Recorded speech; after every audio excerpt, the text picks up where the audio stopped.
اللهم اجعلنا سواء ونقتدى بكلامه وتدى بكلامه. الحمد لله رب العالمين والصلاة والسلام على رسوله خاتم النبيين وعلى آله الطيبين وأصحابه الطاهرين والمؤمنين والمسلمين كلهم أجمعين. أما بعد،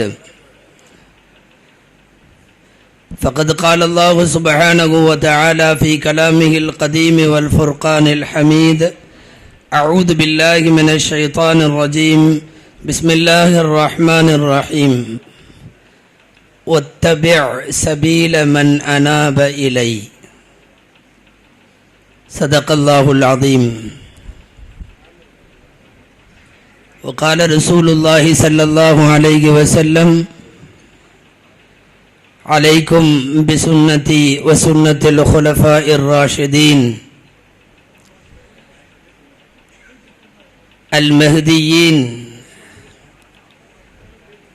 تمسكوا بها وعضوا عليها بالنواجذ، أو كما قال صلى الله عليه وسلم.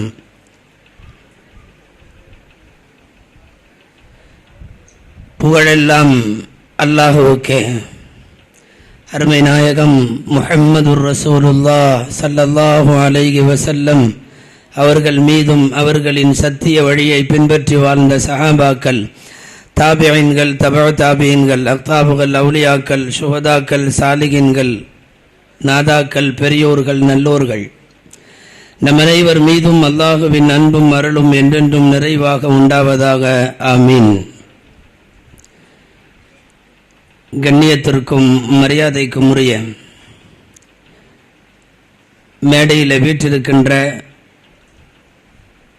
சங்கைக்குரிய உலமா பெருமக்களே, மஸ்ஜித் கூட்டமைப்பினுடைய மரியாதைக்குரிய நிர்வாக அங்கத்தினர்களே, நிகழ்ச்சியினை ஏற்பாடு செய்து ஒருங்கிணைத்து நடத்தி கொண்டிருக்கக்கூடிய அன்பு சார்ந்த இளைஞர்களே, வருகை தந்திருக்கின்ற பெரியோர்களே, தாய்மார்களே, அனைவருக்கும் என் ஆரம்பமான அஸ்ஸலாமு அலைக்கும் வரஹ்மத்துல்லாஹி வபரகாத்துஹு.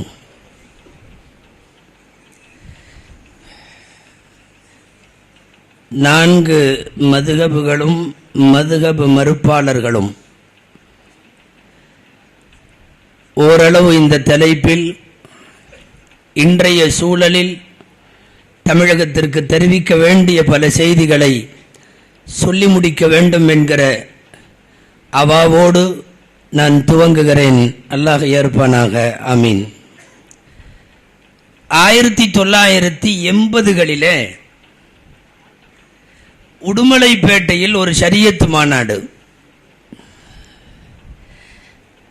மாநாட்டுக்கு தலைமையேற்றவர்கள் காலஞ்சென்ற நீடூர் ஜாமியா மிஸ்பாகுல் ஹுதா அரபிக் கல்லூரியினுடைய முதல்வர், தமிழக உலமாக்களின் அபிமானத்திற்குரிய தாஜு ஷரியா ஷம்சுலுதா ஹஜ்ரத் அவர்கள், நவ்வரல்லாஹு மர்கதஹு. அப்போது அந்த மாநாட்டில் நிறைவுரையாக பேசிய ஹஜ்ரத் கிப்லா அவர்கள் ஒரு வார்த்தை சொன்னார்கள். அப்போதுதான் லேசாக தமிழகத்தில் குர்ஆன் ஹதீஸ் போதும், மதுஹபுகள் தேவையில்லை என்கிற சப்தமாக கூட அல்ல, நிசப்தத்திலே இருந்து ஒரு முனகலாக வெளிப்படுகிற அந்த நேரம், அந்த முனகல் கேட்ட போது ஷம்சுலுதா ஹஜ்ரத் சொன்னார்கள், நான் ஒரு ஆபத்தை தமிழ்நாட்டுக்கு எச்சரிக்கிறேன். இது 80களிலே சொல்லப்பட்ட தீட்சண்யமான வார்த்தை. நான் ஒரு ஆபத்தை எச்சரிக்கிறேன். இன்றைக்கு குர்ஆனும் ஹதீஸும் போதும் என்பீர்கள், நாளைக்கு குர்ஆன் போதும் என்பீர்கள், காலப்போக்கில் அதை விட்டும் வெளியேறி விடுவீர்கள். நான் உங்களை பயப்படுகிறேன். கொஞ்ச காலத்திற்கு பிறகு குர்ஆனை அல்லது அதற்கு பிறகு அதையும் கூட மறுதலித்து பேசும் துர்பாக்கிய நிலைக்கு நீங்கள் ஆளாகி விடுவீர்களோ என்று நான் அச்சப்படுகிறேன் என்று 80களில் மாநாடுகளில் பேசப்பட்ட ஹஜ்ரத் அவர்களுடைய வார்த்தையின் நிதர்சன சூழலை, யதார்த்தமான அந்த முன்னறிவிப்பை இந்த 2000களில் நாம் பார்த்து கொண்டிருக்கிறோம். குர்ஆன் ஹதீஸ் போதும் என்றவர்கள் தான் இன்றைக்கு பல்வேறு பிரிவுகளாக ஒன்று குர்ஆன் போதும் என்கிறார்கள், ஹதீசுகளை குப்பை என்கிறார்கள், காதியானிகளாக மாறுகிறார்கள், ரஷாத் கலீஃபாக்களாக மாறுகிறார்கள். எனக்கு முன்னாலே பேசியவர்கள் சொன்னது போல 19களின் பட்டாளம் வரைக்கும் அத்தனையும் இந்த மூலத்திலிருந்து பிரிந்தது. மதுஹப் வேண்டாம் என்று சொன்ன வரிசையில் இருந்து பிரிந்தது. இன்னமும் பிரியும். அல்லாஹ் அவர்களை காப்பாற்ற வேண்டும். குஃப்ருக்கு அவர்கள் போகக்கூடாது. உண்மை. ஹஜ்ரத் அவர்கள் அந்த வருத்தத்தை தான் சொன்னார்கள். 4 மதுஹபுகள் பெருமானார் ஸல்லல்லாஹு அலைஹி வஸல்லம் உடைய காலத்திலே இருந்து சற்றேறக்குறைய ஒரு 300-400 ஆண்டுகளுக்கு பிறகு உலகத்திலே ஸ்திரம் பெற்றுவிட்ட இந்த 4ம் சுமார் 1000 வருஷங்களாக இந்த மண்ணில் உலகம் முழுக்க இருப்பவர்கள் 4 இமாம்களை பின்பற்றுகிறார்கள். 1000 வருஷம். ஏதோ திடீரென்று உங்களை போல் தோன்றிய அமைப்பல்ல. ஒரு 25 வருடத்தை கூட பார்க்காமல் ஏராளமான குழப்பங்களையும் உடனிருந்தவர்களுடைய ஓடுதலையும் பார்த்துவிட்ட அமைப்புகள் அல்ல. 1000 வருஷம் இந்த 4 இமாம்கள். வேறு வார்த்தையில் சொன்னால் இந்த உலகம் அந்த 4 இமாம்களுக்கு மாணவர்கள். உலகமே மாணவர்கள். ஒரு 900-1000 வருஷங்களினுடைய வாழ்க்கையோடு பின்னி பிணைந்த மதுஹபுகள் பொய் என்று சொல்பவர்களை மாத்திரம்தான் நாம் திரும்ப மறுவாசிப்பு செய்து அவர்களினுடைய சுய அறிவுக்குள்ள சூழ்நிலைகளை குறித்து சிந்திக்க வேண்டுமே தவிர மதுஹபுகள் குறித்து அல்ல. எந்த இமாமும் என் மதுஹபை பின்பற்று வாரீர் வாரீர் என்று அழைப்பு கொடுக்கவில்லை. அவர்கள் காலமானதற்கு பிறகு அவர்கள் தொகுத்திருக்கிற சட்டத்தை, அவர்கள் வாழ்ந்த அற்புதமான பரிசுத்த வாழ்வை, அவர்களின் பேணுதலை, அவர்கள் குர்ஆன் ஹதீஸினுடைய ஆய்வை, இவைகளை எல்லாம் பார்த்துவிட்டு உலகம் அவர்கள் கூப்பிடாமலேயே அவர்கள் மதுஹபை ஏற்றுக்கொண்டதே தவிர இன்றைக்கு நீங்க கூப்பிடுற மாதிரி தூய நபி வழிக்கு வா, தூய வழியில் இஸ்லாமிய வழியில் நபி வழியில் நம் தொழுகை வாரீர் வாரீர் உண்மையான தௌஹீது என்னென்னமோ சொல்றீங்க இல்லையா? எந்த இமாமும் எங்கிட்ட வா, என்னை மட்டும் பின்பற்று, நான் சொல்றது சரின்னு ஒரு இமாமும் சொல்லல, சொல்ல மாட்டார்கள். காரணம் அவர்கள் சரியான இமாம்கள். அவர்கள் கூப்பிடாமல் உலகம் துரத்தி பிடித்து அவர்களை, அவர்களின் மதுஹபுகளை, அவர்கள் பாத்தும் யாத்தும் தந்த சட்ட தொகுப்புகளை இன்றளவும் உலகம் பிடித்திருக்கிறது. கோடிக்கணக்கான மதுஹபுகளை பின்பற்றுபவர்களுக்கிடையில் ஒரு சில நூறுகள் வல்லூறுகள் போடுகிற சப்தங்கள் பெரிய சலசலப்பை குறிப்பாக இளைஞர் சமுதாயத்திடம் உண்டு பண்ணிவிடக் கூடாது என்ற தற்காப்பு எண்ணத்திலேதான், தொலைநோக்கு அடிப்படையிலேதான் இது போன்ற மதுஹபு சார்ந்த கூட்டங்கள் நடத்தப்படுகிறது. மதுஹபு தேவையில்லை, எல்லாம் தானால் போதும், தானாக ஆய்வு செய்தால் போதும். ஆச்சரியமாக இருக்கிறது. டாக்டர் படிப்பிற்கு சில வருஷங்கள் தேவை என்கிறான், இன்ஜினியர் படிப்புக்கு சில வருஷங்கள் தேவை என்கிறான். சின்ன சின்ன படிப்புகளுக்கெல்லாம் கூட ஒரு கோர்ஸும் அதற்கான ஒரு சிலபஸும் பூர்த்தி செய்கிற போதுதான் முடியும் என்றால், ஷரியத்து மட்டும் எந்த படிப்பும் வேண்டாம், நீயே குர்ஆனை எடு, நீயே ஹதீஸை எடு. விசித்திரமாக தெரியவில்லையா? ஒரு மருத்துவக் கலைக்கும் ஒரு கட்டிடக் கலைக்கும் கூட இவ்வளவு நுட்பங்கள் தேவைப்படுகிற போது உலகத்தினுடைய ஞான பொக்கிஷங்களாக இருக்கக்கூடிய குர்ஆனையும் ஹதீஸையும் அணுகுவதற்கும் தட்டி பார்ப்பதற்கும் அதில் உள்ள சட்டங்களை தெரிந்து தெளிவு பெறுவதற்கும் ஏதாவது குறைந்தபட்ச தகுதியாவது கூட வேண்டாமா? ஆளுக்காளி எல்லாரும் குர்ஆனை எடுத்தா எல்லாரும் ஒரே மாதிரி முதல்ல சொல்ல முடியுமா? அறிவு வேறுபடுகிறது, அறிவு வேறுபடுகிறது. எல்லோரும் ஒரே அறிவு அல்ல, ஒரே சிந்தனை அல்ல. குர்ஆனை எடுப்பவன் அவனவன் கோலத்திலே. இன்னைக்கு நிறைய பேர் சிந்திச்சுட்டு தாறுமாறா பேசுறானே. குர்ஆனிலே உள்ளவற்றை ஹதீஸிலே உள்ளவற்றை எல்லாருடைய அறிவும் சூழ்நிலைகளும் ஒரே மாதிரியாக இருக்கிறதா? அலி ரலியல்லாஹு அன்ஹு இடத்திலே கேட்பார்கள், அல்லாஹ் இறக்கி வச்ச குர்ஆனை தவிர, நபி ஸல்லல்லாஹு அலைஹி வஸல்லம் சொல்லி தந்தவைகளை தவிர உங்கள்கிட்ட வேற ஏதாவது இருக்குதான்னு கேட்பாங்க. ஏன்னா அவருடைய அறிவாற்றலை, அவருடைய ஞான திரட்டை பார்த்துவிட்டு வியப்பின் விளிம்பிற்கு போனவர்கள் அவர்களிடத்தில் கேட்ட கேள்வி, இவ்வளவு நுட்பமா பேசுறீங்களே, உங்கள்கிட்ட ஏதாவது இருக்குதா? அலி ரலியல்லாஹு அன்ஹு சொல்லுவார்கள் அல்லவா, இல்லா ஃபஹ்முன் அத்தாஹுல்லாஹு அஸ்ஸ வஜல். ஆம், குர்ஆனிலே இருந்து அல்லாஹ் ஒரு மனிதனுக்கு வழங்குகிற அந்த ஞானம், இதை தவிர வேறொன்றும் இல்லை. குர்ஆனிலே இருந்து விளங்குகிற விளக்கத்தில் அல்லாஹ் எனக்கு வழங்கி இருக்கிறான் என்று பொருள். சூரத்துல் ஃபாத்திஹாவுக்கு தேவைப்பட்டால் 70 ஒட்டகைகள் சுமக்கிற அளவுக்கு தஃப்சீர் எழுத முடியும் அலி ரலியல்லாஹு அன்ஹுவால். 70 ஒட்டகங்கள் சுமக்கிற அளவுக்கு குர்ஆனை அலி ரலியல்லாஹு அன்ஹு கையாண்டது போல மற்ற சஹாபிகள் கையாள முடியவில்லை அல்லவா? எல்லாருக்கும் ஒரே போன்ற ஞானம் எந்த நேரத்திலும் இல்லையே. சொல்ல போனால் பெருமானார் ஸல்லல்லாஹு அலைஹி வஸல்லம் இடமிருந்து ஹதீஸை கேட்டவர்கள் கூட, கேட்டவர்களுக்கு ஹதீஸ் மாத்திரம் தெரிந்தது. அவர்கள் யாரிடம் போய் சொன்னார்களோ அவர்களுக்கு அதைவிட பெரிய ஞானங்கள் இருந்ததல்லவா? ஸல்லல்லாஹு அலைஹி வஸல்லம் சொல்லுவார்களே, ருப்ப முபல்லகின் அவ் ஆமின் சாமி', ஹதீஸை என்னிடத்திலே கேட்டு போய் எடுத்து சொல்லுகிற போது நீங்கள் யாருக்கு எடுத்து சொல்லுகிறீர்களோ அந்த கூட்டம் சொல்பவரை விடவும் கூட சிறந்தவர்களாக இருக்கலாம் அல்லவா? ஆய்வில் தெளிவு பெற்றவர்களாக இருக்கலாம் அல்லவா? எல்லாரும் குர்ஆன் டிரான்ஸ்லேஷன் வந்துருச்சு, ஹதீஸ் டிரான்ஸ்லேஷன் வந்துருச்சு, அவங்கவுங்க எடுத்துக்கோ அப்படின்னு சொல்லி ஆளுக்கால் குர்ஆனை எடுத்தால் இந்த சூழ்நிலை எங்கு போய் நிற்கும்?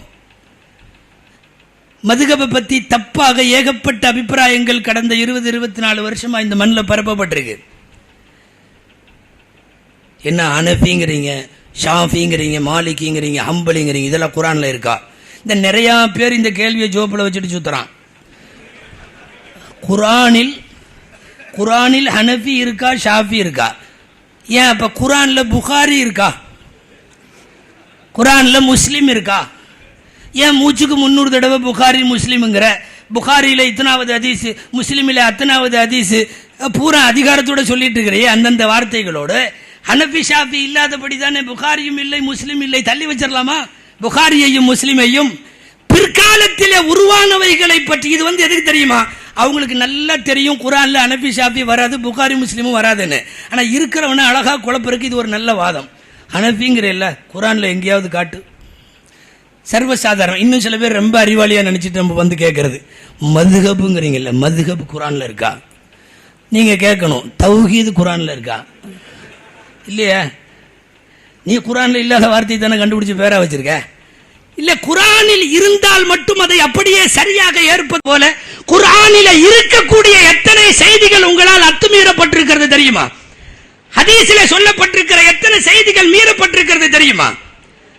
சர்வ சாதாரணமாக இமாம்களை வசைபாடி அவர்களின் வரலாற்றை கூட வேறு விதமாக பேசி ஏதோ அவர்களெல்லாம் இயக்கமும் கட்சியும் அமைப்பும் வைத்து நடத்தியதை போல அதுல எல்லாத்துக்கும் மெம்பராக சேர்த்து ஏதோ கூட்டம் கூட்டணி இதெல்லாம் வைத்தது போல இல்லை.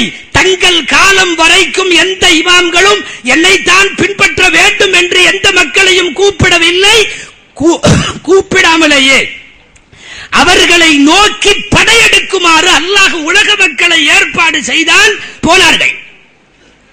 4 மதுஹபுகளை சார்ந்த இமாம்கள் குறித்த தெளிவு இந்த சமுதாயத்தின் இளைய தலைமுறைக்கு வேண்டும்.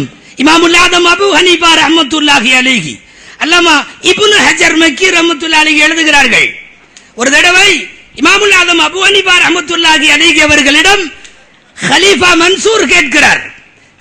மன்சூர் கேட்கிறார், நீங்க யார்கிட்ட ஓதுனீங்க? இமாமுல் ஆதம் அபூ ஹனீஃபா ரஹ்மத்துல்லாஹி அலைஹி பதில் சொல்லுகிறார்கள், உமர் ரலியல்லாஹு அன்ஹுடைய நேரடி மாணவர்கள்ட்ட ஓதுனேன், அலி ரலியல்லாஹு அன்ஹுடைய நேரடி மாணவர்கள்ட்ட ஓதுனேன், இப்னு மஸ்ஊத் ரலியல்லாஹு அன்ஹுடைய நேரடி மாணவர்கள்ட்ட ஓதுனேன். ஹனஃபி மதுஹபின் தலைமையாக நாம் ஏற்றிருக்கிற இமாமுல் ஆலம் மண்டையிட்டு பாடம் படித்தது அத்தனையும் சஹாபாக்களிடத்தில், சஹாபாக்களுடைய மாணவர்களிடத்தில், நேரடி மாணவர்களிடத்தில். இமாமுல் ஆலமுக்கு ஹதீசுகள் கிடைக்கிற போது உலகத்தின் அதி தூய்மை வாய்ந்த ஹதீசுகளை இமாமுல் ஆலம் கையில வைத்திருந்தார்கள்.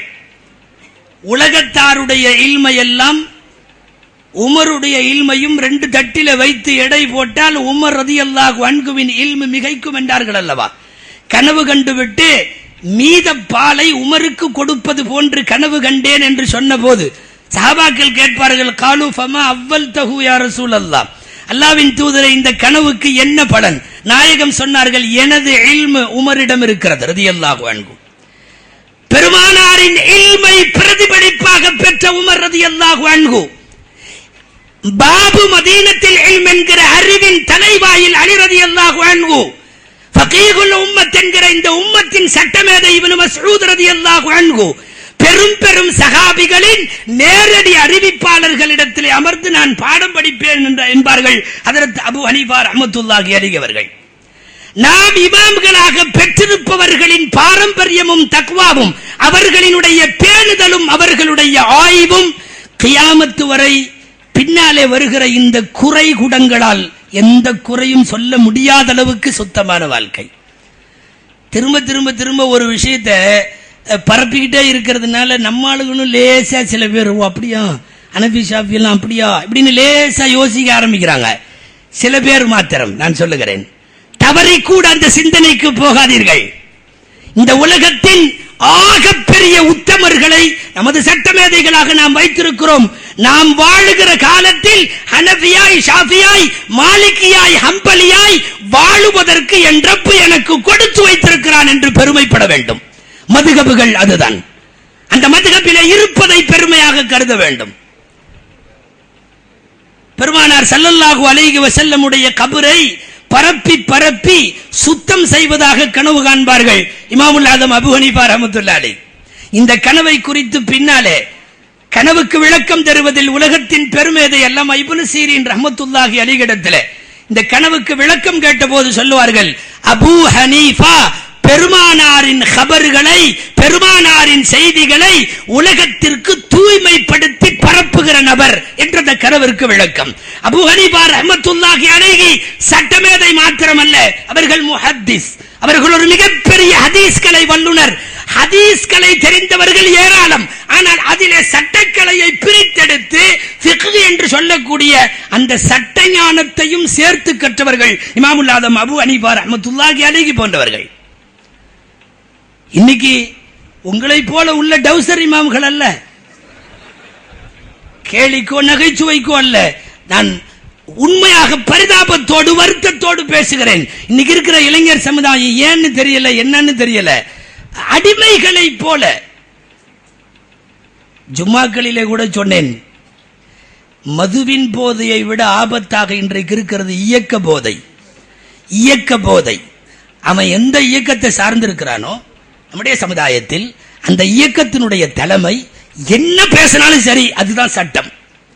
சொல்ல போனா அதுக்கு குர்ஆனுக்கு மேல் அந்தஸ்து. இந்த இயக்க போதை ஆகாது. தண்ணி அடிச்சா லேசா தரையில தான் தடுமாறுவான். இது எல்லாவற்றிலையும் ஷரியத்திலே தடுமாற்றம். இந்த இயக்க போதையில இருந்து இஸ்லாமிய இளைஞர்களை வெளிக்கொண்டு வர வேண்டிய முக்கியமான பொறுப்பு இன்றைக்கு சமுதாயத்தினுடைய அக்கறை சார்ந்த பெருமக்களுக்கு உண்டு. யாரை படிக்கிறீர்கள்? யாருடைய மதுஹபுகளை குறை சொல்லுகிறீர்கள்? யமனுடைய சனாவிலே இருந்து மதீனாவிற்கு ஒரு சில திர்ஹங்களை கையில எடுத்துக்கொண்டு புறப்பட்ட இமாம் ஷாஃபிஈ ரஹ்மத்துல்லாஹி அலைஹி, ஹிஜாஸ் பெருவழியிலே பெரிய ஆலிம் இமாம் ஷாஃபிஈ ரஹ்மத்துல்லாஹி அலைஹி,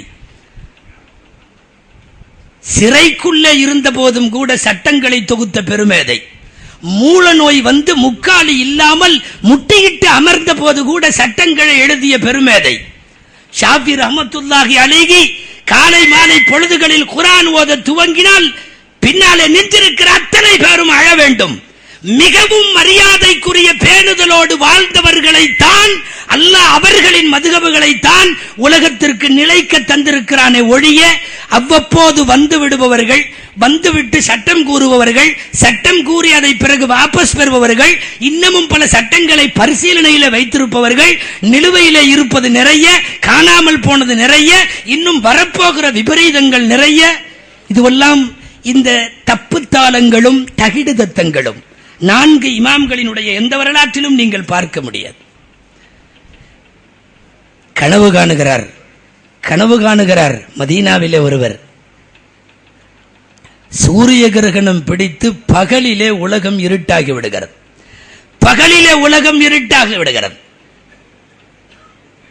நேராக போய் கனவிற்கு விளக்கம் சொல்ல அவர்களுடைய ஆசிரியரிடத்தில் போய் கேட்கிறார். மோசமான கனவு, இந்த கனவு திரும்ப திரும்ப வருது. 3வது நாள் கனவை பார்த்த காலை சொன்னார்கள், உன் கனவு நீ கண்டது சரி என்று சொன்னால் இமாமுல் ஆஃபாக் என்று சொல்லக்கூடிய அகில உலகத்தினுடைய பெருமேதை இமாம் மாலிக் அவர்கள் மௌத்தாகிவிட்டார்கள் என்பது பொருள். சொல்லிக் கொண்டிருக்கிற போதே செய்தி வருகிறது, இமாம் மாலிக் மௌத்தாகிவிட்டார்கள். உலகம் இருண்டதற்கு சமமான பெரிய மேதைகள் இமாம் மாலிக். இமாமுதாரில் ஹிஜ்ரா, இன்றளவும் மதீனத்து மக்களின் உதிரத்தில் இமாம் மாலிக் ரஹ்மத்துல்லாஹி அலைஹினுடைய பற்றுதலும் பிரியமும், அவர்கள் வாழ்ந்த வாழ்க்கையை போல் தம் வாழ வேண்டும் என்கிற பிரியமும் இருக்கிறது. மதீனாவை ஆண்ட ஆயிரம் பேர் இதுவரைக்கும். ஆனால் யாரும் அங்கே இமாம் மாலிக் ரஹ்மத்துல்லாஹி அலைஹின் கருத்தை மீறி ஒரு கருத்தை பதிவு செய்வதில்லை, ஏற்றுக்கொள்வதில்லை. வாழ்ந்த காலங்களில் இவ்வளவு பெரிய அற்புத வாழ்க்கை வாழ்ந்த இமாம்களைத்தான் உலகம் 4 இமாம்களாக 4 மதுஹபுகளாக ஏற்றுக்கொண்டு பின்பற்றுகிறதை ஒழிய நீங்கள் நினைப்பது போல அரசியல் கட்சிகளைப் போல உள்ள கூட்டங்கள் அல்ல. அல்லாமா இப்னு வஹப் ரஹ்மத்துல்லாஹி அலைஹி மாலிக்கிகளில் மிகப்பெரிய மேதை சொல்லுகிறார்கள், 360 ஆலிம் பெருமக்களிடத்தில் போய் நான் ஹதீஸ் படித்தேன். 360 ஆலிம் பெருமக்கள், லவ்லா மாலிகுன் லவதல்து, மாலிக் இமாம் மட்டும் இல்லை என்றால் நான் வழிகட்டிருப்பேன். யார் தெரியுமா இவரு? 1,20,000 ஹதீசுகளை பதிவு செய்த அல்லாமா இப்னு வஹப். 1,20,000 ஹதீசுகள் படித்தவர் சொல்லுகிறார், மாலிக் இமாம் இல்லை என்றால் நான் வழிகட்டிருப்பேன். ஹதீசுகளை ஹதீசுக்குள்ளே புகுந்து ஃபிக்ஹ்களை எடுத்து உலகத்தில் அவர்கள் பெரிய கிஃப்டாக இந்த துனியாவுக்கு தந்த முஅத்தா ஹதீஸை மட்டும் பதிவு செய்கிற கிதாப் அல்ல, ஹதீஸுக்குள்ளே இருக்கின்ற ஃபிக்ஹ்களை உறுதி எடுத்து தருகிற அற்புதமான ஒரு கேந்திரம், ஒரு கிரந்தம். இப்படிப்பட்ட பெருமக்கள் தான் உங்கள் இமாம்கள். நான் ஒவ்வொருவரையும் தொட்டு தொட்டு ஒரு செய்தி சொல்லி வருவதற்கு காரணம், மதுஹபுகளை உருவாக்கிய அந்த சட்டங்களை தொகுத்தளித்த இமாம்களை குறித்து இன்றைய இளைய தலைமுறைக்கு தெரியல. ஏதோ ஹனஃபி ஷாஃபின்னா நம்ம இந்தியாவில் ஏதோ ஒரு 100-150 வருஷத்துக்கு முன்னாடி ஏற்பட்ட அமைப்பு மாதிரி நினைச்சுக்கிறான் பல பேர். இல்லை, நீண்ட பாரம்பரியம் இந்தியாவுக்கு அல்ல, உலகத்திற்கு. சொல்ல போனால் அரபு நாடுகளில் இன்றளவும் மதுஹபுகளை பின்பற்றாதவர்களை விட பின்பற்றுபவர்கள் அதிகம். மாலிகிகளாக ஹம்பலிகளாக அரபகம் முழுக்க இருக்கிறார்கள். ஹனஃபிகளாக ஒட்டுமொத்த ஆசியா கண்ட்ரில, ஆசியாவினுடைய இத்தனை நாடுகளிலேயும் மிகைத்த நிலையில் ஹனஃபிகள். மேலும் மத்திய கிழக்கு நாடுகளில் இன்னும் சொல்ல போனால் புதிதாக இஸ்லாத்தை சேரக்கூடிய ஏராளமான பேர்களை கவர்ந்திருக்கிறது ஷாஃபி மதுஹபினுடைய சட்டங்கள். நீங்க அங்கங்க 4 பேர் வித்தியாசமா தெரியறதுனால இவங்க நிறைய ஆயிட்டாங்களோ அப்படின்னு நினைக்க வேணாம். நிறையவெல்லாம் ஆகல, அல்லாஹுவின் கிருபையால் ஆக தேய்மானத்தில் இருக்கிறது, ரொம்ப தேய்மானத்தில். நான் சவால் விடலாம், 5 வருஷத்துக்கு முன்னாடி உள்ள மெம்பர்ஷிப்பையும் எடுத்து வச்சு இப்போ உள்ள மெம்பர்ஷிப்பையும் எடுத்து வச்சா நிறைய பேர் அங்க மெம்பர்ஷிப் ஆயிட்டான். இந்த பக்கம் நில பேர் இந்த பக்கம் நிறைய போயாச்சு, அவங்கள்ட்ட அவ்வளவு மெம்பர்ஷிப் இல்லை. அநேகமா அந்த பழைய உறுப்பினர் படிவத்தையே வச்சிட்டு இருக்கிறாங்கன்னு நினைக்கிறேன். இந்த இப்படி மதுஹபுகளை சார்ந்து விட்டு வெளியே போற மாதிரி எல்லாம் இங்க எந்த ஏற்பாடும் எந்த காலத்திலையும் வைக்கல. வாழ்ற வரையும் நான் அனுப்பி, எங்க அத்தா வாழ்ற வரையும் அனுப்பி, அவங்க அப்பா வாழ்ற வரையும் அனுப்பி, அவ்வளவுதான். இங்க கொஞ்ச நாளைக்கு எப்படி ஒரு 5 வருஷம் இருந்துட்டு, அந்த பக்கம் கொஞ்சம் ஷாஃபில ஒரு 5 வருஷம் குப்பை கொட்டிட்டு, மாலிக்கில போய் ஒரு 7 வருஷம் இருந்துட்டு, இது நான் ஆரம்பத்தில் சொன்னது போல இது அமைப்பு அல்ல, கட்சி அல்ல, இயக்கம் அல்ல. வானு எந்த இமாமும் நீங்கள் வாருங்கள் என்று அவர்கள் கூப்பிடல. என்னை பின்பற்றுங்கள், நீங்கள் தெளிவு பெறுவீர்கள் எந்த இமாமும் சொல்லல. ஆனால் அவர்களின் தெளிவை அடையாளம் கண்ட உலகம் அவர்களை நோக்கி பயணித்தது என்பதுதான் உண்மை. இந்த இமாம் மாலிக் ரஹ்மத்துல்லாஹி 4 இமாம்களும் சிறை சென்றவர்கள், சத்திய போராளிகள். இளைஞர்கள் வரலாறு தெரிய வேண்டும். 4 பேரும் சிறை நின்றவர்கள். சிறையில் என்ன, காலையில போயிட்டு சாயந்தரம் வெளியே வர்ற சிறை நிரப்பும் போராட்டம் இல்லை. இந்த சிறை நிரப்பும் போராட்டம்னு ஒண்ணு இருக்கு தெரியுமா? அல்லாஹ் அக்பர். சிறையை நிரப்புனாங்களோ இல்லையோ பேஸ்புக்கை பூரா நிரப்பிட்டாங்க. இந்த செல்லு பூரம் திறந்தா பூரம் சிறையாத்தான் இருக்கு. சிறை நிரப்பு சிறை நிரப்பு. இப்ப இந்த காலையில போய்விட்டு மாலை வரையவில்லை, ஆண்டு கணக்கில் இமாம் அஹ்மது இப்னு ஹம்பல் இந்த 4 இமாம்களிலும் மிக அதிகமாக சிறை கம்பிகளுக்கு பின்னாலே இருந்தவர்கள். மாலிக் ரஹ்மத்துல்லாஹி அலைஹியை சிறையில கட்டி தொங்கவிட்ட போது, தொங்கவிட்ட நிலையில் தொழுகையை தொடர்ந்தவருக்கு தக்பீர் கட்டுவதற்கு கை கிடையாது, 2ம் கட்டப்பட்டிருக்கிறது. இமாம் மாலிக் ரஹ்மத்துல்லாஹி அலைஹி மிகப்பெரிய பாரம்பரியத்தை சார்ந்திருக்கிற மதுஹபுகளை தழுவித்தான் நாங்கள் வாழுகிறோமே தவிர, அவ்வப்போது பரபரப்பு அரசியல் அறிக்கைகள் தருகின்ற உங்கள் போன்றவர்களின் கொள்கை கோட்பாடுகளுக்கு பின்னால என்ன கவர்ச்சியா பேசுறதுனால மட்டுமே சில இளைஞர்கள், ஆமா அவங்க சொல்றபடிதான் இருக்கு. குர்ஆன்ல அத்தனா நம்பர்ல அத்தனாவது வசனத்துல பார்த்தா அப்படித்தான் இருக்கு அப்படின்னு நிறைய இன்றைக்கு அப்படி சலனத்தால் ஈர்க்கப்படுகிறார்கள். நினைவிலே கொள்ளுங்கள், பாரம்பரியமாக நாம் வாழ்ந்து கொண்டிருக்கக்கூடிய 4 மதுஹபுகளை சார்ந்த சட்ட திட்டங்கள் உலகம் இருக்கிற வரைக்கும் இது நிலைக்கும். உலகம் இருக்கிற வரைக்கும் நிலைக்கும். இடையில நிறைய வரும், நிறைய காணாமே போகும். வரக்கூடாதுன்னு சொல்ல முடியல, நிறைய வரும். ஹதீசுகளில் அதற்கான சமிக்கைகள் நமக்கு கிடைக்கிறது அல்லவா. நிறைய வரும், வரும் காணாமல் போகும். சில பேர் பூதாகரமா எடுக்கிற மாதிரி தெரியும், ஒன்னும் இல்ல. ஆரம்பத்துல எப்பவுமே கொஞ்சம் பயங்கரமா தான் இருக்கும். நிறைய பேர் சினிமா பாக்குற பசங்க இருப்பீங்க, கடைசி வரைக்கும் வில்லன் தான் ஜெயிப்பான். 2.5 மணி நேரத்துல 2.5 மணி நேரம் வரையும் வில்லன் தான் ஜெயிப்பான். இந்த லாஸ்ட் டர்ன் படம் முடியறப்ப கதாநாயகன் ஜெயிச்சிருவான் இல்லையா? இல்ல என்ன சினிமாவெல்லாம் சொல்றீங்களேன்னு நினைக்க வேண்டாம். எல்லா காலத்திலேயும் வில்லன்கள் அவ்வப்போது ஜெயிப்பது உண்டு. ஆனால் கடைசி காட்சி திரை முடிகிற போது சத்தியம் மட்டும் ஜெயிக்கும். உலகம் அழிகிற வரை மதுஹபுகள் மாத்திரம் நிலைக்கும். இதுல எந்த விதமான கருத்து மாறுபாட்டிற்கும் இல்லை என்பதை காலப்போக்கிலே நாம் உணரத்தான் போகிறோம். எவ்வளவு பெரிய இமாம்களை புனிதர்களாக நாம் பெற்றிருக்கிறோம் தெரியுமா? அல்லமா அஹ்மத் இப்னு ஹம்பல் ரஹ்மத்துல்லாஹி அலைஹி உயர்ந்த உச்சாணிக்கு போனதற்கு பிறகும் கூட நஹ்னு கௌமும் மசாகீன், நாங்கள் பரம ஏழைகளான மிஸ்கீன்களான கூட்டம் என்று தன்னை அடக்கப்படுத்திக் கொண்ட மிகப்பெரிய பேணுதலுக்கு சொந்தக்கார இமாம் அஹ்மத் இப்னு ஹம்பல் ரஹ்மத்துல்லாஹி அலைஹி குர்ஆனுடைய மசாலாக்களில் மாதக்கணக்கில் போன சிறை வருடக்கணக்கில் நீடித்தது. ஹலீஃபா முஅத்தஸம் இமாமுல் ஆலம் அந்த இமாம் அபூ ஹனீஃபா அஹ்மத் இப்னு ஹம்பல் ரஹ்மத்துல்லாஹி அலைஹியோடு முனாதரா என்கிற தர்க்க விவாதம் செய்வதற்கு நாட்டிலே இருக்கிற நிறைய பேரை கூட்டிட்டு ஜெயிலுக்கு வந்தார். விவாதம் எங்கு நடக்குது தெரியுமா? அரசவையிலே அல்ல, அஹ்மத் இப்னு ஹம்பல் ரஹ்மத்துல்லாஹி அலைஹியின் சிறை கூடாரத்தில். வந்த அத்தனை பேருக்கும் சிறை கம்பிகளுக்கு பின்னால் எந்த கிதாபு இல்லை, நோட்டு இல்லை, எழுத்து பதிவு இல்லை. பேசுகிற எல்லாரிடத்திலேயும் ஜெயித்துவிட்டு வெட்கக்கேடாக அவர்களெல்லாம் எழுந்து வந்த போது, பொதுவாக அரசர்கள் தோல்வியை தாங்கிக் கொள்ள மாட்டார்கள். முஅத்தஸம் ஜல்லாதுகளை மிக கடுமையாக சிறையிலே அடிக்கக்கூடிய 10 பேரை கூப்பிட்டு உங்கள் சக்தி உள்ள அளவு அஹ்மதை அடியுங்கள் என்று சொல்லிவிட்டு வெளியே போய்விட்டார். 10 பேருடைய மரண அடி. கடைசியில் மூர்ச்சையாகி கீழே கிடந்த போது அஹ்மத் இப்னு ஹம்பல் ரஹ்மத்துல்லாஹி அலைஹியிடம் போய் தண்ணீர் தெளித்து விடுவார்கள். மூஞ்சியிலே தண்ணீர் தெளித்து விட்டு குடிக்க நீர் கொடுத்த போது நான் நோன்பு வைத்திருக்கிறேன் என்பார்கள் அஹ்மத் இப்னு ஹம்பல் ரஹ்மத்துல்லாஹி அலைஹி. சிறை கம்பிகளுக்கு பின்னால் என்றால் சிறையை நிரப்பிய இமாம்களின் சிறைகள் வேறு. எல்லா இமாம்களும் 4 மதுஹபுகளை சார்ந்தவர்களும் இன்னைக்கு வசதியாக நாம் படித்துக் கொண்டிருக்கிற சில மக்ரூஹுகள், சில முஸ்தஹப்புகள், சில ஹராம்கள், சில ஹலால்கள், இந்த சட்டங்கள் இமாம்கள் தங்களுடைய உதிரப்போக்கோடு ஜெயில் கம்பிகளுக்கு பின்னாலே எழுதி தந்தவை. இன்றைக்கு நாம் சர்வசாதாரணமாக அந்த மதுஹபுகளின் சட்டங்களை படித்துக் கொண்டிருக்கிறோம், அதன்படி மாற்றிக் கொண்டிருக்கிறோம்.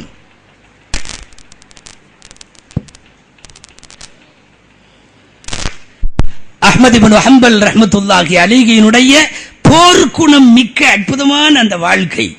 இஸ்மாயில் இப்னு இஸ்ஹாக் ரஹ்மத்துல்லாஹி அலைஹி சொல்லுகிறார்கள், காண வேண்டும் என்கிற பேராவலோடு நான் வந்து சில நாட்கள் இமாமோடு தங்கி இருந்து விடை பெறுகிற அந்த பொழுதில் அஹ்மத் இப்னு ஹம்பல் ரஹ்மத்துல்லாஹி அலைஹியினுடைய தலையிலே நெற்றியிலே முத்தம் கொடுப்பதற்கு நாடி என் உதட்டை நெற்றிக்கு அருகே கொண்டு சென்றேன். தடுத்து விட்டு சொன்னார்கள், லம் நப்லுகு தாலிக், இன்னும் நாம அந்த அளவுக்கு வரல என்று சொன்னார்கள். அஹ்மத் இப்னு ஹம்பல் ரஹ்மத்துல்லாஹி உலகத்தின் உயரத்திற்கு போனதற்கு பின்னாலும் கூட தங்களை ஒரு பெரிய நிறைவானவர்களாக காட்டிக் கொள்ளாமல் அடக்கத்தோடு வாழ்ந்தார்கள் அல்லவா. அவர்கள் எங்கே? இன்றைக்கு புறப்பட்டிருக்கிற இந்த நவீன இமாம்கள் எங்கே? உலகத்தின் வழி எங்கு போனாலும், பகதாதுக்கு போனாலும், வேறு பல இடங்களுக்கு போனாலும், எல்லா இடத்திலும் அஹ்மத் இப்னு ஹம்பல் என்பதே பேச்சு. பல பேர் போய் சொல்லுவார்கள், இமாம் அவர்களை உலகம் உங்களை புகழுகிறது. அஹ்மத் இப்னு ஹம்பல் ரஹ்மத்துல்லாஹி அலைஹி சொன்னார்கள், அகாஃபு அன் உஸ்துத்ரிஜ பிஹாதா, அல்லாஹ் இதை கொண்டு என்னை ஏதும் பிடிக்கிறானோ என்று எனக்கு பயமாக இருக்கிறது. எல்லோரும் புகழுவதை பார்க்கிற போது நாங்க அப்படின்னு காலர் தூக்கி விட்டுக்கிறாங்க இல்லையா, அந்த ரகத்துல எந்த இமாமும் இல்லை. தெளிவு வேண்டுமானால் எங்களிடம் வாருங்கள்னு கூப்பிடுறாங்க இல்லையா, அந்த ரகத்தில் எந்த இமாம்களும் இருக்கவில்லை. உலாயிக அபாயி ஃபஜினி பிமித்லிஹிம் இதா ஜமஅத்னா யா ஜரீரல் மஜாமிஇ. பரிசுத்தத்திற்குரிய எங்களுடைய பரம்பரை இது. இந்த பரம்பரை வாழ்க்கை முழுக்க காய்ந்த ரொட்டியில் கழித்தது, சிறை கம்பிகளுக்கு பின்னாலே கழித்தது. உங்களை போல வளைகுடா நாடுகளின் செல்வ செழிப்பிலே இயக்கம் நடத்தியவர்கள் அல்ல இமாம்கள். இமாம்கள் அப்படி இயக்கம் நடத்தவில்லை. உங்கள் மீது இருக்கின்ற ஏராளமான போலி கணக்கு புகார்களுக்கு பதில் சொல்ல முடியாமல் திணறுகிறீர்கள் அல்லவா? எங்களுடைய இமாம்கள் அப்படி இல்லை. அவர்களிடத்திலே சொந்த செலவுகளுக்கு உள்ள கணக்குகளுக்கு கூட தூய்மையான வரவு செலவு எல்லா காலத்திலும் இருந்திருக்கிறது. எனவே உலகத்தை கூப்பிடாமல் நாங்கள் பின்பற்றினோம். என்ன ஆச்சரியம்னா, அந்த அளவுக்கு இல்மில் கல்வியில் கரை கண்ட இமாம்கள் கூட இந்த 4 இமாம்கள்ல யாரும் அன்னைக்கு வாழ்ந்த காலத்துல எங்க எனக்கு செய்வன பைய பார்க்கலான்னு யாரும் சொல்லல. ஏன்னா நிறை குடங்கள் எப்போதும் தழும்பாது, நிறை குடம் தழும்பாது. எந்த இமாமும் சொல்லல. இதுக்கு தலைகீழாக எல்லா ஷரியத்து மசாயில்களையும் புரட்டி குடித்தவர்கள் கூட தாங்கள் வாழ்ந்த காலத்திலும் சூனியக்காரன், ஜோசியக்காரன், ஜாதகக்காரன் எல்லாம் தான் இருந்தான். எவனோடும் சவால் விடவும் இல்லை. அப்படி சவால் விடுகிற சில லட்சங்கள் ஒருவேளை அவர்களுக்கு தேவையில்லாமல் இருந்திருக்கலாம். அப்படி குறைகுடங்கள் கூத்தாடும் என்பதும் நிறைகுடங்கள் தழும்பாது என்பதும் மீண்டும் மீண்டும் சரித்திரங்களால் நிரப்பப்பட்டுவிட்ட, சரித்திரத்தால் உண்மைப்படுத்தப்பட்டுவிட்ட செய்தி இது. இளைஞர்களை கவர்றதுக்கு இன்னைக்கு அவங்க வச்சிருக்கிற முக்கியமான அம்சம் அதுதான். குர்ஆன்ல சில ஆயத்தை எடுத்து சொல்லுவாங்க, அவலவுகான ஆபாஉஹும் லா யஅகிலூன ஷையன் வலா யஹ்ததூன். மூதாதையர்கள் எல்லாம் முட்டாள்களா இருந்தா நீங்கெல்லாம் அவங்கள பின்பற்றலாமா? மூதாதையர்களை பின்பற்றுகிறேன் என்று சொல்லுவதே முட்டாள்தனம். நீங்கள் எல்லாம் அப்படித்தான் சொல்லுகிறீர்கள். ஹனஃபிங்கிறீங்க, ஷாஃபிங்கிறீங்க, கேட்டா எங்கள் மூதாதையர்கள்ங்கிறீங்க. மூதாதையர்கள் பின்பற்றுவது முட்டாள்தனம் என்று குர்ஆன்ல 32 இடத்துல இருக்கு பாரு அப்படின்னு எடுத்து காட்ட வேண்டியது. அதே குர்ஆனில் நிறைய இடங்களில் சத்திய பாதையில உள்ளவர்கள் நாங்கள் எங்கள் மூதாதையர்களைத்தான் பின்பற்றுவோம்னு சொன்னதும் இருக்கு. வசதியா அதை சொல்ல மாட்டான் எங்கேயும், எந்த இடத்திலையும். யூசுப் அலைஹிஸ்ஸலாம் ஜெயில இருக்கிறப்போ சிறை தோழர்களை அமர வைத்துக் கொண்டு அவர் பேசியது குர்ஆன்ல இருக்கு. வத்தபஅது மில்லத ஆபாஇ இப்ராஹீம வ இஸ்ஹாக வ யாக்கூப் மா கான லனா அன் நுஷ்ரிக பில்லாஹி மின் ஷை. நான் எங்களுடைய மூதாதையர்களான 3 தலைமுறையை சொல்றாங்க யூசுப் அலைஹிஸ்ஸலாம். இப்ராஹிம் அலைஹிஸ்ஸலாம் வம்சம், அதுக்கு முன்னாடி இசாக் அலைஹிஸ்ஸலாம் வம்சம், யாக்கூப் அலைஹிஸ்ஸலாம் வம்சம். நாங்க எங்க முன்னோர்களை மாத்திரம் பின்பற்றோம்.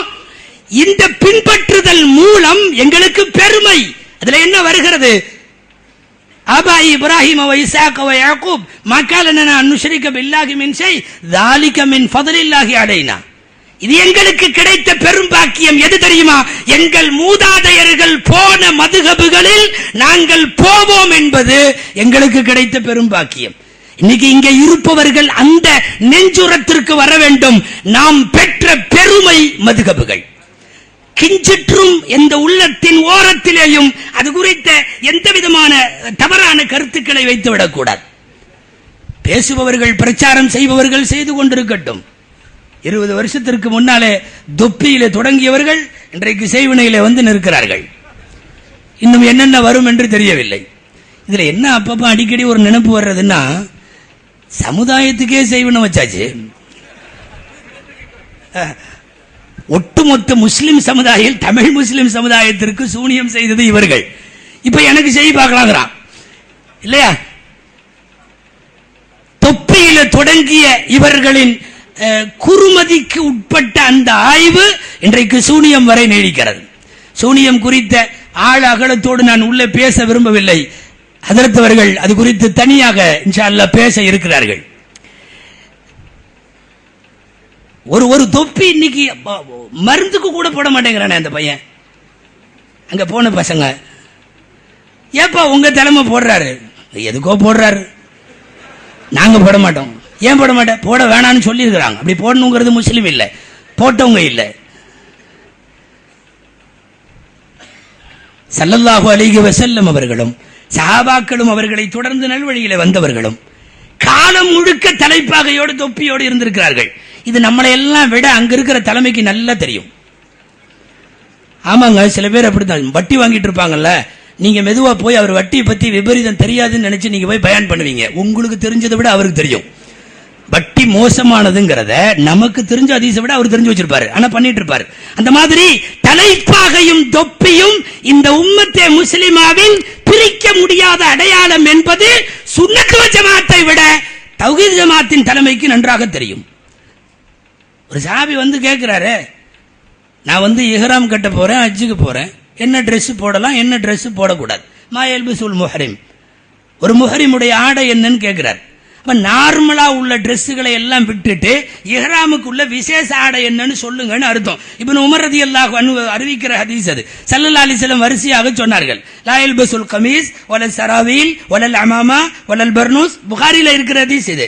சட்டை அணிய வேண்டாம், சராவில் சொருவால் கால் சட்டை பேண்ட் போட வேண்டாம், தலைப்பாகை கட்ட வேண்டாம், தொப்பியும் போட வேண்டாம். புகாரில் இருக்கு. என்ன அர்த்தம் தெரியுமா? நீ எப்பவும் இதையெல்லாம் யூஸ் பண்ணிட்டு இருக்கிற, இப்ப ஹஜ்ஜுக்கு போறப்ப இதை போடாத, அதான் அர்த்தம். தொப்பியே போடாத சமுதாயமாக இருந்தால், தலைப்பாகை கட்டாத சமுதாயமாக இருந்தால், தலைப்பாகையும் தொப்பியும் வானான்னு ஏன் சொல்லணும்? அவர் கேட்கறது என்னன்னா, நார்மலா இருக்கிறபடி இருக்கட்டா, ஏறாம் கட்டுறதுக்கு விசேஷமா உண்டா, நார்மலா இருக்கிறதுல இதையெல்லாம் கழட்டி இருங்கிறாங்க ஸல்லல்லாஹு அலைஹி வஸல்லம். இதுவெல்லாம் வேண்டாம் என்று சொல்லிவிட்டு இஹ்ராமினுடைய அந்த 2 ஆடைகளை மாத்திரம் வலியுறுத்தி சொல்லுகிறார்கள் என்றால் கவனிக்க வேண்டும். எந்த நேரத்திலேயும் தொப்பியும் தலைப்பாகையும் இஸ்லாமிய சமுதாயத்தின் அடையாளமாக இருந்திருக்கிறது. குறிப்பாக சிறந்த காலம் என்று சொல்லப்பட்ட 300 வருஷம், கைருல் குரூன் என்று சொல்லப்பட்ட 300 வருஷம், பெருமானாரை தொடர்ந்த அந்த புனிதமிக்க 300 ஆண்டுகளும் இஸ்லாமிய அடையாளம் தொப்பியும் தலைப்பாகை. திருமதி ஷரீஃப்ல இருக்கிறது. ஜிஹாதுடைய பாடத்தில் ஒரு நபிமொழி, அருமைநாயகம் ஸல்லல்லாஹு அலைஹி வஸல்லம் ஃபதாலாவுடைய அறிவிப்பில் வருகிறது. ஸல்லல்லாஹு அலைஹி வஸல்லம் அவர்கள் அல்லாஹ்வுடைய பாதையில் உயிர் நீத்த புனித போராளி ஷஹீதை பற்றி சொல்லிக் கொண்டு வருவார்கள், அவரின் சிறப்பை பேசிக் கொண்டு வருவார்கள். மறுமையில் ஷஹீத் போகிற போது அல்லாஹ் வாக்களித்தவைகளை எல்லாம் வாரி வாரி வழங்குவான். அந்த மனிதருக்கு அல்லாஹ் வழங்கியதை பார்த்துவிட்டு இருப்பவர்களின் பார்வையெல்லாம் அவரை அண்ணாந்து பார்ப்பார்கள். அண்ணாந்து பார்ப்பார்கள் என்று நாயகம் தலையை உயர்த்திய போது தலைப்பாகை விழுந்தது. திருமதி ஷரீஃப்ல இருக்கிறது. எல்லா நேரத்திலையும் எல்லா மஜ்லிஸிலேயும் தொப்பிகளோடும் தலைப்பாகைகளோடும் இருந்த காரணத்தால் தானே ஒரு சமுதாயத்தையே தொப்பி போடாம ஆக்கிட்டானுல. பூரா பயலும் மருந்துக்கு கூட தொப்பி போட மாட்டேங்கிறான்.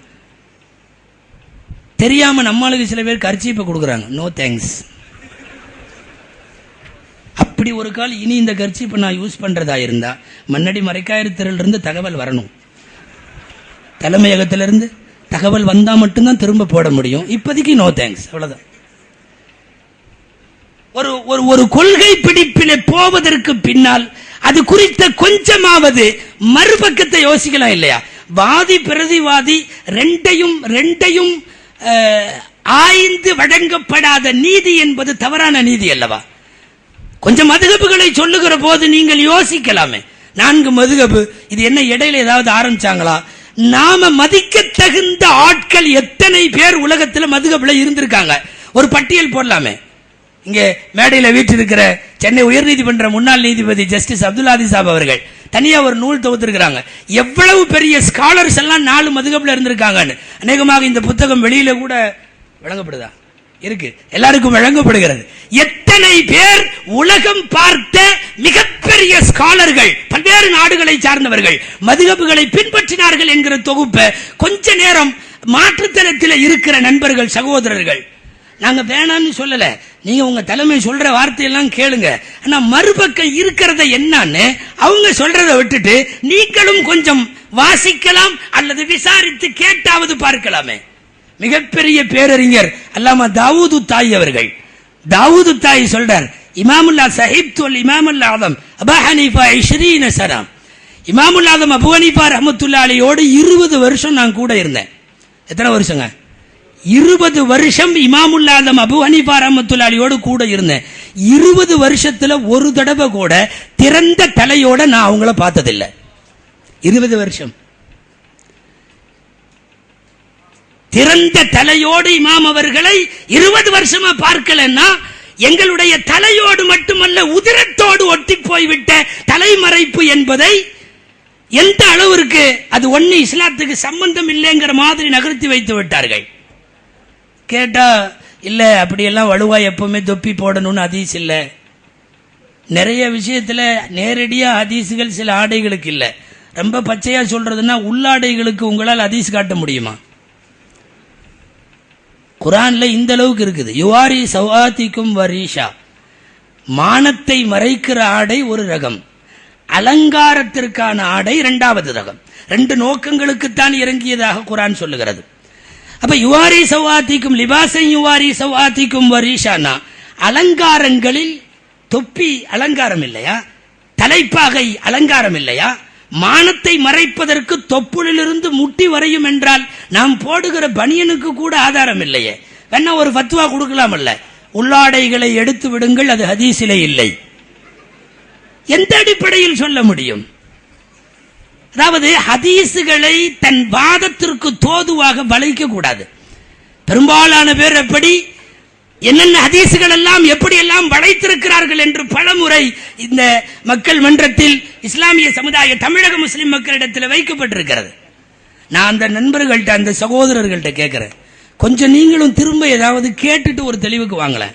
நெஞ்சுக்கு மேல தக்பீர் கட்டுறதுக்கு ஒரே ஒரு ஹதீஸை கேட்டு வாங்கலாம்ல நீங்க? சஹீஹான ஒரு ஹதீஸ் இல்லையே, சஹீஹான ஒரு ஹதீஸ் நெஞ்சுக்கு மேல தக்பீர் கட்டுறதுக்கு கேளுங்களேன். தலைவரே இருக்குதா இந்த மாதிரிலாம் அங்கங்க சவுண்டு வருது, எப்படி கட்டட்டும்னு? ஆனா சொல்ல முடியாது. எங்களுக்கெல்லாம் நம்பிக்கை இருக்கு. என்னன்னா இன்னொரு 4 வருஷத்துல அவர் தொப்புளு கீழே கட்ட சொல்லுவார். இன்னொரு நிறைய மாறிட்டு இருக்கிறதுனால மாறலாம் வாய்ப்பு உண்டு. தொப்புளுக்கு கீழே காலஞ்சென்ற கலீல் அஹமது கிருநூரியத்தை சொல்லுவாங்க, தக்பீர் எங்க கட்டுறதுன்ட்டு ஒருத்தர் வந்து கேட்டாராம். அவங்க சொன்னாங்களாம், முன்னாடி தான் கட்டணும், பின்னாடி கட்ட வேணாம். இல்ல இன்னைக்கு எந்த இடத்துல கட்டுறதுங்கிறத விவாத பொருளாக்கி இத நெஞ்சிலையா தொப்புள்ளையா அப்படியா இப்படியா பொதுத்தளத்தில் கொண்டு வருகிறார்கள். பொதுத்தளத்தில் அதிலே அறிவிப்பாளர்களின் விமர்சனங்கள் சில நேரங்களில் அது தாழ்ந்த விமர்சனங்களாக கூட போகிறது அல்லவா? நிறைய சொல்லலாம். ஒரு புதிய ஷரியத் இன்றைக்கு இவர்களால் உருவாக்கப்பட்டிருக்கிறது. இந்த அக்பர் தீனிலாகின்னு ஒண்ணு கொண்டு வந்தார்ல, ஹிஸ்டரியில படிச்சிருக்கிறவன்ல, அந்த மாதிரி ஒரு தீனிலாகி டைப்ல போயிட்டு இருக்கு. பெண்கள் முதல்ல அப்படி இருந்தாங்க, அப்புறம் ஒரு மாதிரி இடையில தடுப்புல இருந்தாங்க, அப்படி இருக்காங்க. அநேகமா சஃப்களில் இனிமேல் கலந்து நிற்பாங்கன்னு நினைக்கிறேன்.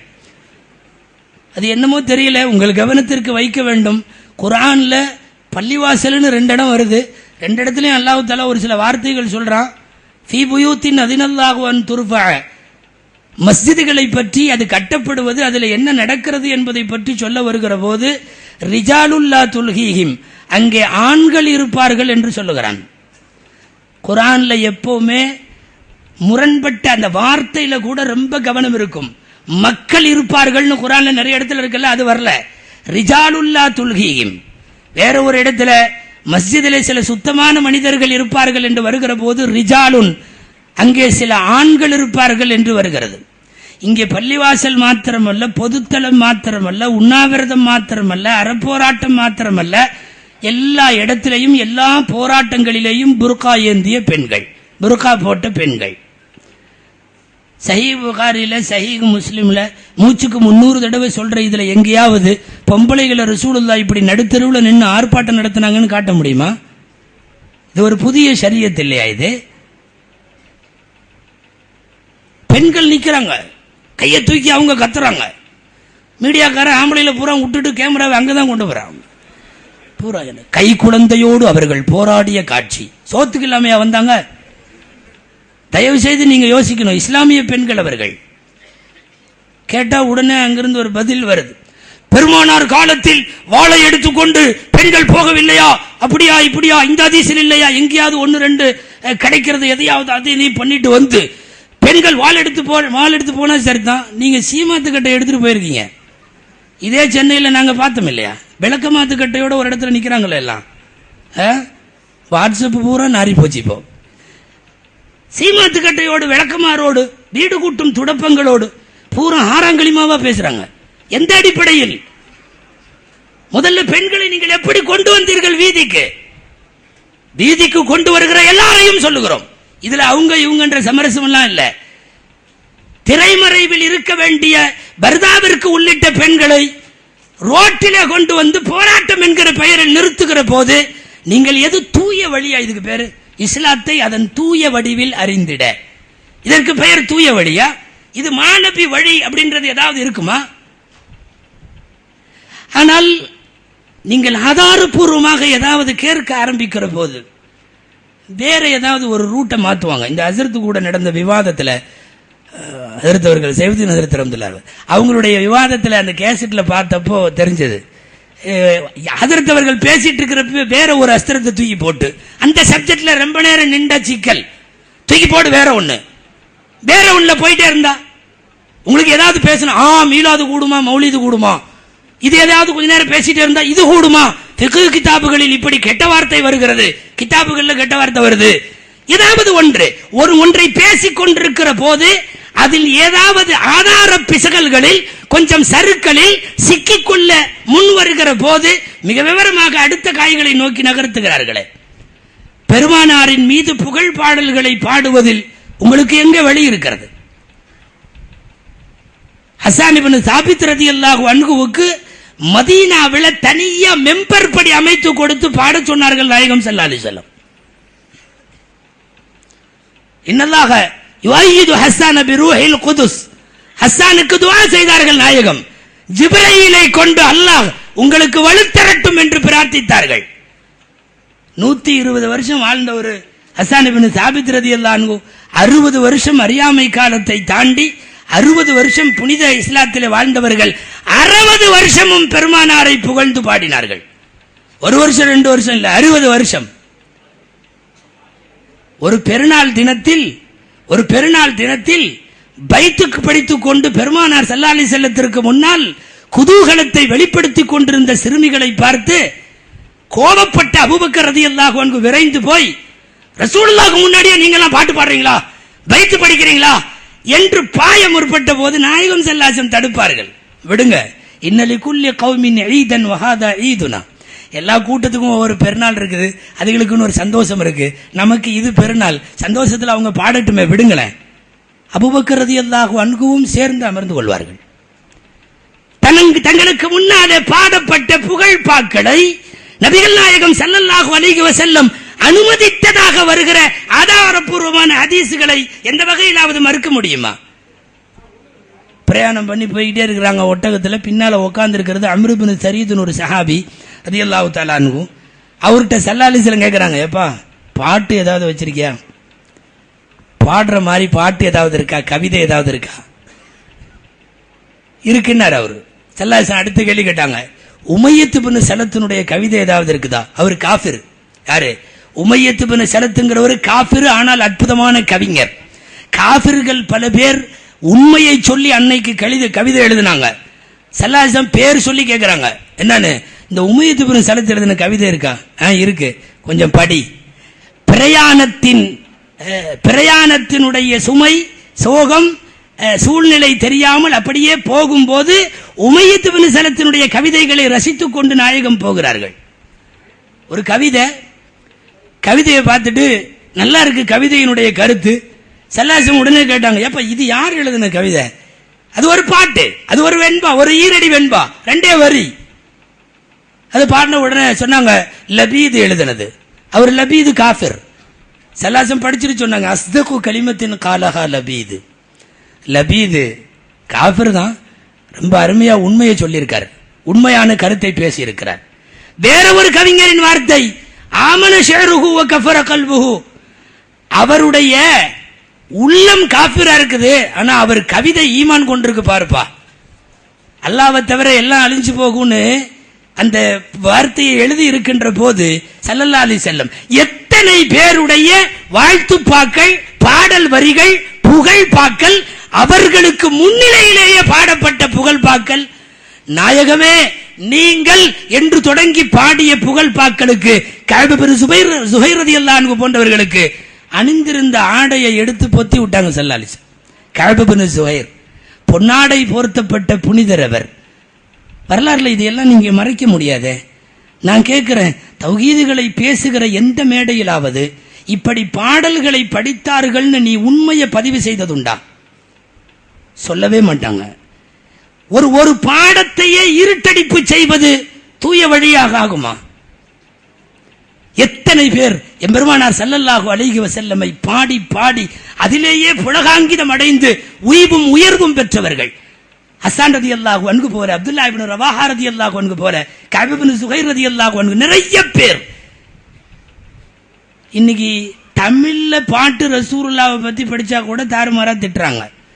விமர்சனத்துக்கு ஒரு அளவு உண்டு. ரொம்ப கொச்சைத்தனமா மேடையில பயன்படுத்தக்கூடாது.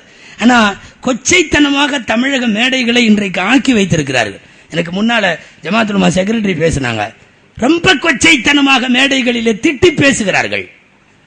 ஏதோ ஒரு பாட்டு, நாகூரணி பாபா யார் எழுதினதோ, மதீன புஷ்பங்களின் மகரந்தமாம் மதீனத்து புழுதியில் நான் உருள வேண்டும் புருள வேண்டும் போல் இருக்குதே.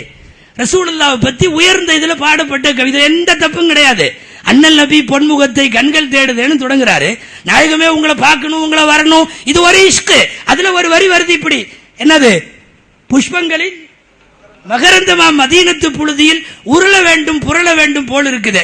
இதை போட்டுட்டு தொலைக்காட்சியில உட்கார்ந்து இரவு 11 மணிக்கு கேட்கிறானுங்க, ஏன் உருள்ற, ஏன் புரள்ற, உங்க ஊர்லயே புரள வேண்டியதானே, ஏன் மதீனால போய் புரள்ற, மதீனால அல்லாஹ் உன்னை புரள சொன்னானா? இந்த தம்பிய முதல்ல பிடிச்சு உருள விட்டுறணும் உள்ளூர்லயே. எவ்வளவு கேவலம் தெரியுமா? பெருமானாரை பற்றி இஸ்கில பாடுகிறான் அவன். மதீனத்து மண்ணில் உருள வேண்டும் என்று சொல்லுகிற அவனுடைய ஈமான் பரிபூர்ணமானது. யார் சொன்னாலும் சரி. மற்ற ஊர் மண்ணுக்கும் மதீனா மண்ணுக்கும் வித்தியாசம் இல்லையா? துர்பத்து அருந்தினா ஷிஃபாவு மருந்தினா இல்லையா? மதீனாவுடைய மண் எடுத்து தின்னு நோய் போகும். மண்ணு எடுத்து தின்னு. ரசூலுடைய ரவுலாவுக்கெல்லாம் போக வேண்டாம், அவ்வளவு தூரம் தள்ளி நின்று தொலை தூரத்தில் மதீனத்து மண் எடுத்து மேனியில பூசு. மரியாதையா இல்லையா? உருள வேண்டும் புருள வேண்டும்னா ஏன் உருள்றேன்னு கேட்கிறான். கொச்சைத்தனமாக ஒரு சில விஷயங்களை மீடியாக்களுக்கு முன்னாலே கூட அணுகுகிற ஒரு துர்பாக்கியமான நிலைக்கு தமிழக மேடைகள் வந்திருப்பது எவ்வளவு பெரிய வருத்தம் தெரியுமா? குரான் ஹதீஸ் குரான் ஹதீஸ் குரான் ஹதீஸ் 10 வருஷம் பேசின உடனே தனியா இந்த பக்கம் இவன் வந்து வெறும் குரான் வெறும் குரான் வெறும் குரான் அவன் ஆடி அதாகி இதா. நான் ஒரு அதிர்ச்சியான செய்தியை வைக்கிறேன். ஒரு அதிர்ச்சியான செய்தி, இன்னமும் பல உலமாக்களால் ஜீரணிக்க முடியாத ஒரு செய்தி நான் சொல்லுகிறேன். என்ன தெரியுமா? சமீபத்தில் ஒரு 4 வருஷமா இந்த காதியானின்னு ஒரு மதம் இருக்கு இல்லையா? பெருமானாரை இறுதி நபியாக ஏற்காதவர்கள். இங்க எனக்கு முன்னாடி அனைமா பஷீர் பாய் யாரோ பேசினாங்க. காதியானிகள் இருக்கிறார்கள் அல்லவா? பெருமானாரின் இறுதி தூதுவத்தை ஏற்காத காதியானி மதத்தில் கடந்த 4 வருஷத்திலே சேர்ந்தவர்களின் பட்டியல் வாங்கி நீங்கள் பாருங்கள். அவர்கள் எங்கிருந்து வந்தார்கள் என்றால் தௌஹீது கூடாரத்திலிருந்து வந்தார்கள்.